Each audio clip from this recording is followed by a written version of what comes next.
Selamat siang Pak Abdu, perkenalkan nama saya Ivania Widya dengan NIM 2003071072093.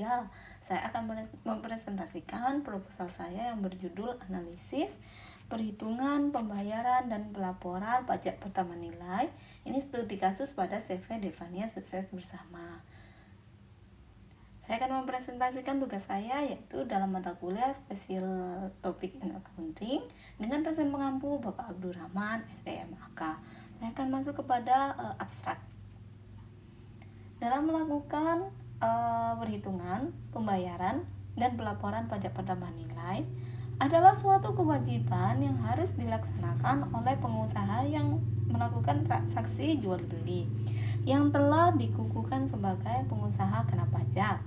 Oleh karena itu, penelitian ini dilakukan bertujuan untuk melakukan analisa pada CV Devania Sukses Bersama atas pembayaran, pelaporan, dan perhitungan terhadap PPN sesuai dengan aturan yaitu dalam Undang-Undang PPN nomor 42 tahun 2009. Kemudian jenis penelitian ini menggunakan metode kualitatif dengan teknik deskriptif.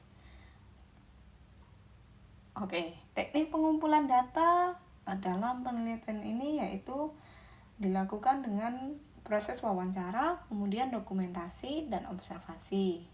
Untuk subjek penelitiannya sudah pasti yaitu pada CV Devania Sukses Bersama dengan objek berupa perhitungan yang meliputi transaksi PPN keluaran dengan PPN masukan serta pembayaran dan pelaporan SPT PPN yang dilakukan oleh perusahaan.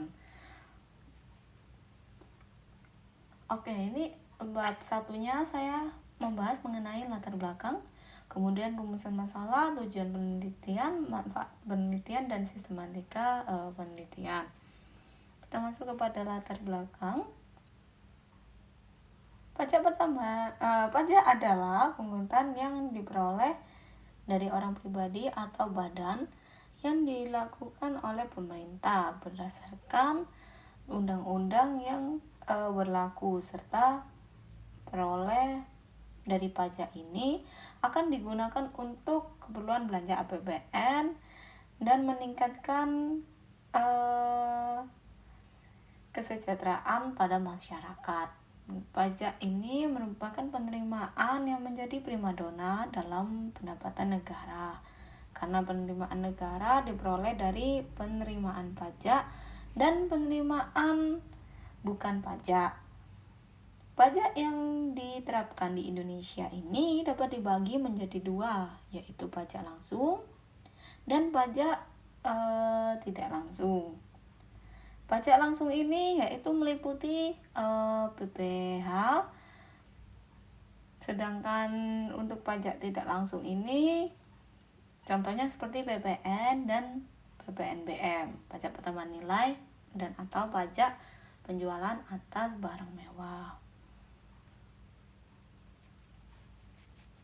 Pajak pertambahan nilai atau PPN merupakan salah satu jenis pungutan pajak atas penerimaan negara yang sangat potensial, dan jenis pungutan pajak ini dilakukan kepada orang pribadi dan badan atas transaksi barang kena pajak atau BKP atau jasa kena pajak atau yang disebut JKP yang dilakukan di dalam daerah pabean dan di luar daerah pabean. Jenis pembayaran pajak ini dilakukan untuk membantu pendanaan pemerintah dari berbagai sektor, dan diharapkan pungutan atas pajak pertambahan nilai PPN ini dapat meningkat setiap tahunnya. Perusahaan yang telah melakukan transaksi atas BKP dan JKP ini akan dikenakan tarif PPN dan dasar pengenaan pajak atau yang disebut DPP dalam pengenaan pajak pertambahan nilai, tarif yang dikenakan adalah saat ini yaitu 11%. Ini didasarkan tercantum pada Undang-Undang Nomor 16 Tahun 2009 tentang Ketentuan Umum dan Tata Cara Berpajakan. Dan apabila perusahaan melakukan keterlambatan atas pelaporan pajak ini akan dikenakan sanksi denda sesuai dengan Undang-Undang KUP nomor 28 tahun 2007. Saya akan masuk kepada rumusan masalah. Rumusan masalahnya yaitu berdasarkan identifikasi masalah yang telah dijelaskan, maka diperoleh rumusan masalah pada penelitian ini, yaitu bagaimana analisa atas perhitungan, pembayaran, dan pelaporan pajak pertambahan nilai (PPN) yang dilaksanakan oleh CV Devania Sukses Bersama. Kemudian saya akan masuk kepada tujuan penelitian. Tujuan penelitian ini digunakan agar maaf Pak Abdul, rekamannya terputus. Saya akan menjelaskan ulang mengenai tujuan penelitian ini. Tujuan penelitian yaitu agar memperoleh informasi dalam melakukan analisis, perhitungan, pembayaran, dan pelaporan pajak pertambahan nilai yang dilaksanakan oleh CV Devania Sukses Bersama. Saya akan masuk kepada manfaat penelitian. Manfaat penelitian ini yaitu bagi peneliti agar mendapatkan gambaran langsung dalam proses perhitungan, pembayaran, dan pelaporan pajak pertambahan nilai dalam menambah ilmu dan wawasan yang mendalam dalam proses penelitian ini.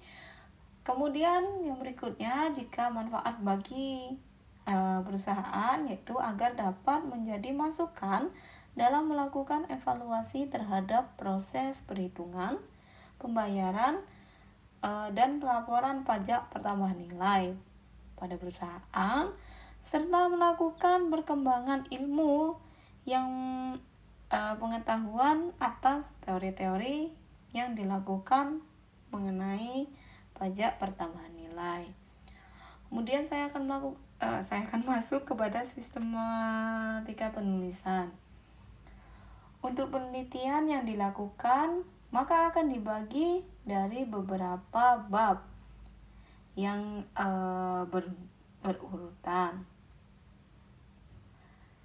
Ini tujuannya agar dapat mempermudah dalam pembahasan penelitian ini. Yaitu adapun bab yang telah dibagi yaitu pada bab 1 ada pendahuluan.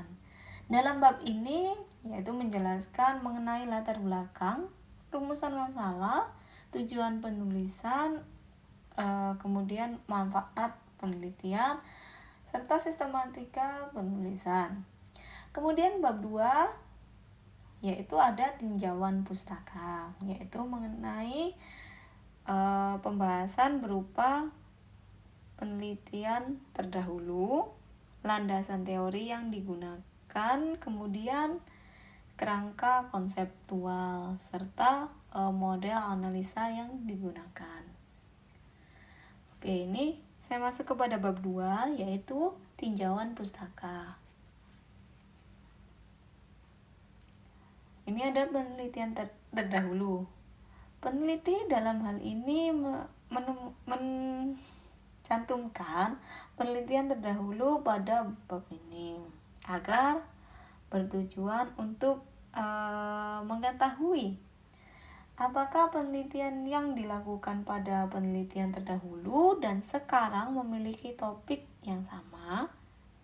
Berikut adalah penelitian terdahulu, yaitu penelitian yang dilakukan oleh Ida Fitriani dari Universitas Bhayangkara Surabaya tahun 2020. yaitu melakukan analisis atas perhitungan pembayaran dan pelaporan atas pajak pertambahan nilai pada PT Pandugo Mitra Utama di Sidoarjo. Dalam penelitian tersebut diperoleh hasil penelitian yaitu dalam perhitungan, penyetoran, dan pelaporan terhadap pemungutan pajak pertambahan nilai sudah dilakukan perusahaan dengan benar sesuai dengan undang-undang atas pajak pertambahan nilai. Saya akan masuk kepada landasan teori, yaitu ada definisi pajak. Menurut Undang-Undang Nomor 16 Tahun 2009 menjelaskan bahwa pajak adalah kontribusi wajib kepada negara yang terutang oleh orang pribadi atau badan yang bersifat memaksa berdasarkan dengan undang-undang dengan tidak mendapatkan imbalan secara langsung dan digunakan untuk keperluan negara bagi sebesar-besarnya kemakmuran rakyat. Kemudian landasan teori berikutnya yaitu fungsi pajak. Pajak digunakan dalam melakukan pembangunan dalam negeri sebagai peran penting untuk perkembangan negara. Pembayaran pajak yang dilakukan oleh masyarakat adalah salah satu hak sebagai warga negara dalam ikut serta melakukan pembangunan negara dalam membiayai pengeluaran negara dan pertumbuhan dari berbagai sektor yang ada dalam negara yang sebagai wajib pajak. Kemudian yang berikutnya ini pengelompokan pajak. Pengelompokan pajak ini dikelompokkan ke dalam 3 bagian menurut resmi 2017 halaman 7, yaitu yang pertama pajak berdasarkan golongannya. Nah, pajak berdasarkan golongannya itu sesuai yang sudah saya jelaskan tadi, ada pajak langsung dan pajak tidak langsung. Pajak langsung ini yang pemungutannya harus dilakukan oleh wajib pajak itu sendiri dan tidak dapat dilimpahkan pada pihak lain atau orang lain. Kemudian pajak tidak langsung adalah pajak yang pemungutannya dapat dipindahkan dan menjadi beban orang lain dalam pemungutan sebagai kewajiban akhir. Kemudian yang berikutnya, pengelompokan pajak yang berikutnya adalah pajak berdasarkan sifatnya. Ini juga ada 2 poin, yaitu pajak subjektif dan pajak objektif. Pajak subjektif ini adalah pajak yang pemungutannya dilakukan dengan melakukan perhatian keadaan pribadi wajib pajak atau subjektif pajaknya. Nah, kalau pajak objektif ini yaitu pajak yang pemungutannya dilakukan dengan melakukan perhatian kepada objek pajaknya, baik itu berupa keadaan dan denda terhadap suatu peristiwa dengan menimbulkan kewajiban dalam membayar pajak tanpa melihat keadaan subjek berarti dan tempat tinggal. Kemudian yang berikutnya yaitu pajak berdasarkan lembaga pemungutannya. Ini ada 2 poin juga, yaitu pajak negara, kemudian pajak daerah. Nah, pajak negara ini yang pemungutannya dilakukan oleh pemerintah pusat yang tujuannya digunakan dalam pembiayaan pengeluaran umum negara. Kemudian ada pajak daerah. Nah, pajak daerah ini yaitu pajak yang pemungutannya dilakukan oleh pemerintah daerah, baik tingkat 1 yaitu provinsi atau tingkat 2 yaitu kota atau kabupaten, yang tujuannya digunakan dalam pembiayaan pengeluaran umum daerahnya. Nah, ini juga saya menggunakan landasan teori yang terakhir, yaitu landasan teori yang saya gunakan juga ada tentunya pajak pertambahan nilai. Nah, pajak pertambahan nilai ini merupakan pajak yang dipungut pada perusahaan pengusaha kena pajak dengan transaksi pembelian barang maupun jasa yang dikonsumsi oleh masyarakat yang peredarannya dilakukan di pabean, di produsen ataupun konsumen. Oke, saya akan lanjut kepada kerangka konseptual. Pada pembahasan kerangka konseptual ini dilakukan dengan variabel penelitian untuk upaya dalam memecahkan banyak permasalahan penelitian, sehingga penulis melakukan penelitian atas perhitungan, pembayaran, dan pelaporan pajak pertambahan nilai yang dilakukan oleh CV Devania Sukses Bersama. Maka kerangka konseptual yang digunakan dalam penelitian ini adalah sebagai berikut. Ini di sebelah kanan bawah ada kotak, yaitu seperti bagan. Ini saya akan melakukan perhitungan analisis. Saya akan melihat perhitungan, pembayaran, dan pelaporan atas penjualan barang pada CV Devania Sukses Bersama ini, yang saya juga mengacu kepada Undang-Undang PPN yaitu nomor 42 tahun 2009.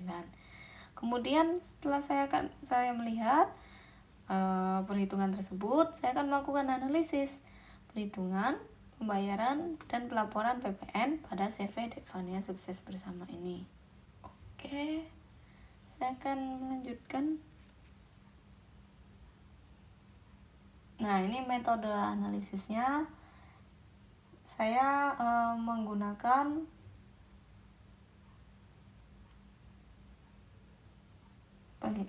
saya akan menggunakan perhimpunan data, yaitu dengan identifikasi pajak pertambahan nilai. Kemudian saya akan mengacu juga kepada Undang-Undang PPN nomor 42 tahun 2009. Kemudian analisa perhitungan pembayaran dan pelaporan pajak pertambahan nilai atas CV tersebut dengan melihat transaksi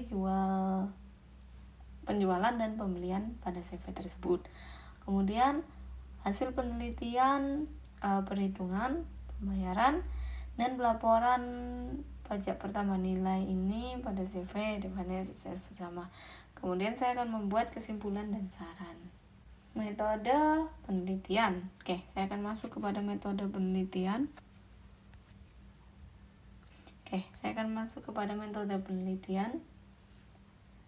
Dalam melakukan penelitian ini, pendekatan yang saya gunakan adalah menggunakan pendekatan kualitatif.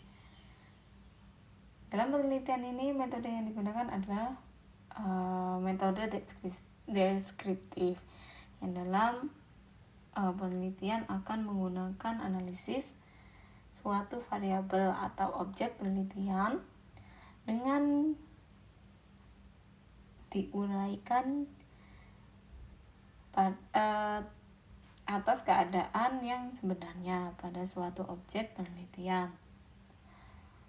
Penelitian ini menggunakan langkah berupa cara dalam mengungkap pemahaman secara teori dan melakukan penelitian secara kualitatif. Secara teori, penelitian ini menggunakan langkah berupa cara dalam mengungkap pemahaman secara teori dan melakukan penelitian secara kualitatif. Secara teori, penelitian ini menggunakan langkah berupa cara dalam mengungkap pemahaman secara teori dan melakukan penelitian secara kualitatif. dan melakukan pengumpulan data serta melakukan banding dengan data yang sebenarnya pada teori yang ada, sehingga dapat memperoleh hasil analisis perhitungan pembayaran dan pelaporan PPN atas CV Devania Sukses Bersama ini. Oke, yang berikutnya saya akan masuk kepada sumber data.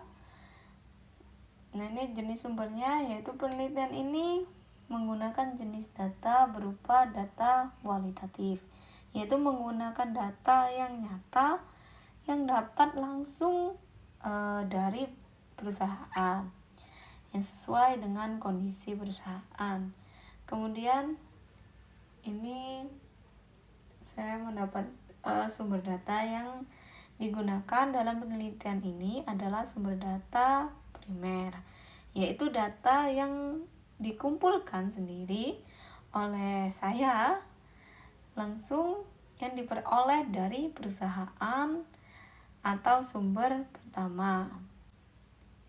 Oke, sudah habis. Terima kasih banyak Pak Abdu atas waktunya yang telah diberikan. Mohon maaf jika banyak kekurangan.